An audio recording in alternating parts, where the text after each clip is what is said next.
this video, I'm going to show how to create an isovolume.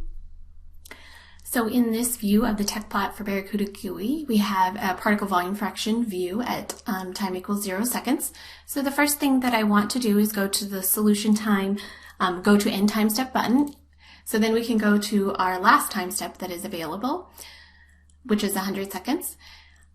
And then I want to turn off the particles because we don't need them for our view. So I'll click on scatter to turn them off. I'm going to go to plot, blinking, value blinking. And so for this particular system, we want to look at the mole fraction of CH4 because this system creates methane over time, and so we want to see an isovolume of methane. So we'll blink when mole fraction of methane is less than or equal to 0.1.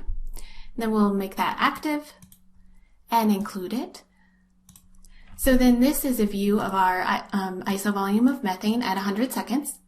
And it's gray, so it looks a bit like the STL. So I'd like to change that color of it. So I'm going to click on it and then right click. Then I'm going to change the color of the cells to red. And then I'm going to turn off the translucency so it's a solid color.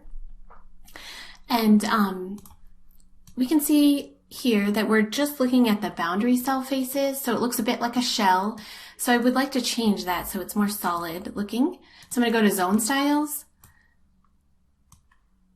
And I'm going to go to surfaces, and I'm going to change it from boundary cell faces by right-clicking here to exposed cell faces. So then we have our more solid view, and this is our solid view of an isovolume of methane at 100 seconds. But I'd like to also see the STL, so I'm going to go to shade, and then I'm going to click on show zone and show shade for that. And I think it's a little bit dark, so I'd like to change its translucency a little bit. So I'm going to go to effects. And then here on the STL, surface translucency, I'm going to right click and I'm going to change that to about 80. Yeah, that looks better. So you can see the STL, you can see the isovolume really well. And so this is just if it's a solid color, but if we'd like to color it by a field, then we would go to contour. And then I want to show the contour for the cells.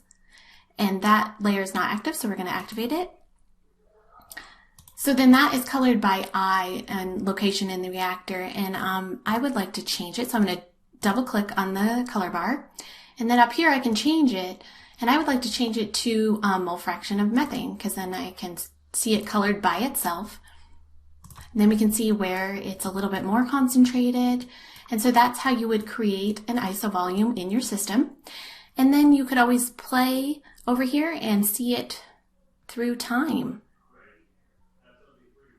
Right there, yeah. So you could see how it changes over time.